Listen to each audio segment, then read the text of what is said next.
Welcome everyone to the Field of Dreams Watershed. If you build it, they will come. I'm Judy Joyce with Impact 7G. I'm a senior geomorphologist, and I'm here today with... I'm Reid Stamer. I'm a stream restoration ecologist with Impact 7G. And I just want to give you a little information about the current conditions of our streams in Iowa. We currently have officially about over 60% of our streams are impaired, with another maybe 25% that are most likely impaired, with about half of our streams that haven't been tested. And just so you know, we do have streams go off the impaired list, but to get off the impaired list, basically you need to have a plan. And once you get a plan in Iowa, you are removed off your impaired list. So that is somewhat convenient. Mm-hmm. And so the city of Dyersville, knowing that our creeks are in need of improvement, have decided to make improving water quality of their streams a priority. They're looking at becoming a poster child for how streams and water can be improved on a watershed scale, both inside their city limits as well as outside their city limits. And this idea that if you clean up the water, people will come back to the community. They'll come back to our streams. They'll want to live in our towns, and they'll have places to go to recreate and enjoy what streams have to offer. For those of you not familiar with Iowa, the Field of Dreams Watershed is located in northeast Iowa, just west of the city of Dubuque. Here's the city of Dyersville at the center. And this is officially the Huck 10, called the headwaters of the North Fork of the Maquoketa River. But we find that the Field of Dreams Watershed tends to get more notice and more interest when we're talking about improving it. Here's a zoom in on the city of Dyersville. And one thing you'll notice very quickly is the amount of the city that is within the floodplain as well as the floodway. The red hashed is the floodway, and the blue and gold are the floodplain. And so the city of Dyersville is very aware of flooding and the damage that flooding can do. The streams within the city get a lot of attention during a flood event, and there's been efforts made to mitigate flooding by removing houses and businesses from the floodway out of the flood zone. And when you talk to the community about water, the first thing they think of is flooding. However, these streams are around when they're not flooding, and they've been pretty much ignored in the community. There's limited access, there's limited recreational opportunities, there's very poor aesthetics with invasive species, the water quality is poor, and much of the creek is impaired, and there's very little connection with the park systems with these resources. So that was one of the things we brought to attention to the city administrator, is that, how do you interact with the river when it's not flooding? And again, the answer is that they don't interact with the river unless it's flooding. And so what this mission of this project involves is that it's a series of things that sort of came together to create the first project within this watershed called the Bear Creek Restoration Project. So it's an effort of community and economic drivers, as well as some new funding sources that we'll talk about, the new toolbox, as well as this connection to the Field of Dreams. So first, if we look at, there was a pretty significant brownfield redevelopment project that is still in the works, was a contaminated site. There's a new brewery that was put in, textile brewery company, and that's kind of nice because it has a really nice connection to water. There's some other efforts around the community, this mural with the Field of Dreams, and there's going to be a new development in this area that'll address some of this, erosion into the stream here. This is the North Fork of the Maquoketa, and when this development was redone, there's an effort to bring that stream to the forefront. At the same time, the city was updating their wastewater treatment plant using an SRF construction loan. This is a really nice loan that's available to communities that has a low interest rate for up to 20 years. But one of the secondary benefits of this loan is that there's some money through the SRF sponsored project program to do a water quality practice. So the way this works is that if your loan amount is, let's say, $1 million, and over time you're going to pay over $1.2 million in interest, some of that money, rather than paying it in interest, you get to use that money as a sponsored project. And there's been a lot of sponsored projects that have been done over the last 10 years or more where there were stormwater wetlands, pervious pavement, green roofs. But recently, the DNR has allowed stream restoration projects as a water quality practice that can be funded under SRF. And how they came about to allowing this funding to be available is that at the same time, the DNR River Restoration Toolbox was formed. And this toolbox allowed the reviewers and the funding agencies to be more comfortable with stream restoration as a practice, to standardize it, to get everybody on the same team, and using the same language, and as well as proving that stream restoration isn't just bank stabilization, that it is actually a water quality practice. Now, turn this over to Reid. Great, thanks, Judy. Yeah, the Iowa River Restoration Toolbox is a really great asset for designers and practitioners and really everyone involved in these projects, developed by the Iowa DNR. And it's basically a series of best management practices that assist in design and assessment so that there is consistency across the board for these stabilization and restoration projects. And there's an emphasis on incorporating, natural materials. So the logs that are harvested when you're clearing land or using local quarried stone. Currently, there's dozens of techniques, each applicable to certain situations. And I'm sure within the next few years, there will be more added as the DNR further develops this toolbox.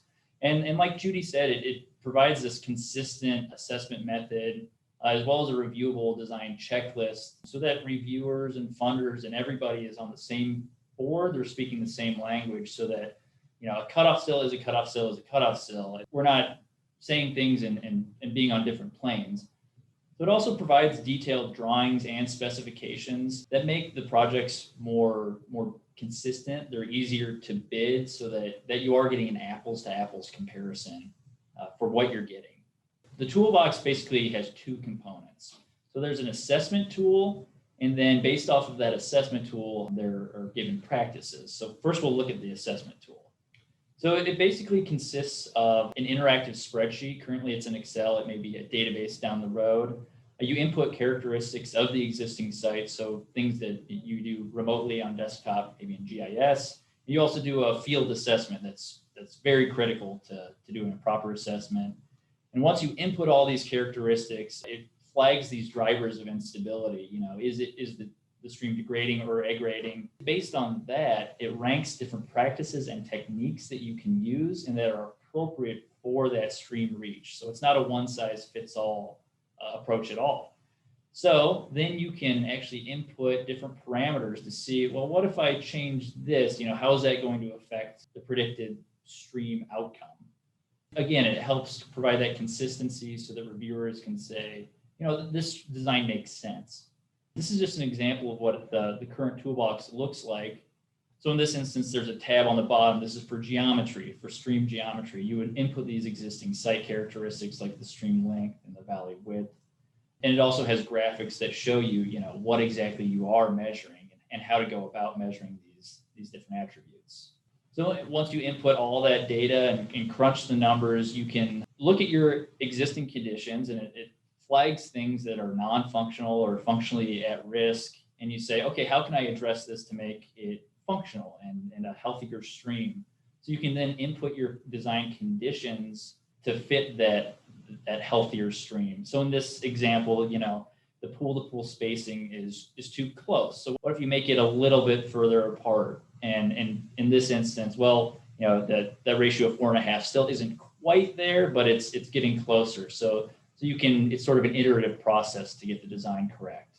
And then, based on those inputs, it actually gives you appropriate practices for that given reach. And it tells you also why a given practice is useful or isn't useful. So in this instance, you want to use a rock arch rapids because the slope is too low. It doesn't make sense. And it also gives you some other things that don't knock these things out necessarily, but it's to keep things in mind. If there's large woody debris, you might want to keep an eye on this, and maybe it's not the best practice for this given site. So that's the benefit of having these dozens and dozens of practices. There's something that will fit the stream. And then at the end of all this, once you get your design together, there is a nice checklist that the reviewers and the designers and everyone that's vested in this project can go through, so that your design, it has all the components needed to make it successful. So the other half of this are the practices. So these are the specific practices that go into the stream restoration. And these have both guidelines and drawings in PDF and CAD, so you can manipulate them to make it fit this given stream reach. So this is just an example. This right here is a cross span, which is a very common structure used in geomorphic channel design. And you can see it's very small, but there's an A prime and an A dimension. And on the next slide, it'll show what that corresponds to, what you're measuring. Okay, so the A is bank full width. It gives you these guidelines of when it's appropriate to use and some further descriptions, which is really, really helpful. So on Bear Creek, this is just a few examples of what we put in. This is a cross vein that's at the northernmost extent of the project upstream. And especially relevant to this conference, this is some floodplain restoration that we did. So in addition to buffers, we actually put in these wetland depressions that mimic oxbows or meander scars. They're of varying depths, and they're actually connected with the channel at higher flows, so that they have some floodplain capacity and some water quality benefits, and as well as habitat, all those great things that come along with wetlands. And this is just another view of some of those wetland depressions in the floodplain. Basically anywhere that's the black dirt is a depression, and it's really cool that it's incorporated with the trail system, with this park. There's a disc golf course there, so people will be getting in the water, getting in the wetlands, or at least close to it to enjoy it. Again, so these economic drivers, these community engagements, as well as the funding and the toolbox, that in cooperation with this connection to the Field of Dreams. And so Field of Dreams is connected to the city of Dyersville through Hewitt Creek. So you can see Hewitt Creek connects to, or the confluence with the North Fork of Maquoketa, and then Bear Creek joins them in the park. We're trying to sell this project to the community, to sell it to funding agencies, to get representatives and officials involved in the project. We start talking about the need for water quality improvements, stream restoration projects within a watershed, and we would talk about the North Fork of the Maquoketa River watershed. It didn't get as much movement until we started calling it the Field of Dreams Watershed. And all of a sudden, people's ears would perk up, they'd get excited about it. And many understand the connection with Field of Dreams to not just locals, but to the state and nationally as well as internationally. They'll have ambassadors from Japan come out and throw a baseball in a cornfield.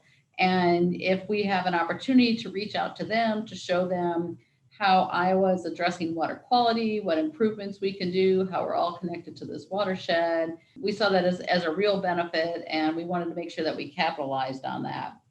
All these components led to the Bear Creek Restoration Project. But this Bear Creek Restoration Project is now leading to some additional projects and additional funding. So it's energizing the community. We have a Field Dreams Watershed Initiative and Vision Plan. We are currently applying for additional funding for water quality practices on a larger scale. And the hope is that we'll have one of the first sort of inclusive urban rural water quality improvement on a watershed scale. So this is just an example of some of the plans we have moving forward. We're looking at about 3 to 4 miles worth of stream restoration, as well as 100 or more acres of wetland restoration, in addition to smaller water quality practices. And here, this is the park where Bear Creek and the North Fork converge, and Hewitt Creek comes in from the east and meets up with the North Fork here in this future park. The floodplain is shown in that red hatch again, and you can see that we're really going to be focusing efforts to really make these 3 creeks part of the community so that they are no longer ignored. So yeah, if you want to know more information about this project, just visit our website at Impact7G, and we have a link to a YouTube video that goes into a little more detail. It's got some really great visuals as well. So it's worth spending a couple minutes to watch it. So yeah, check it on out. Great, and thank you. And Reid and I will be around to answer some questions.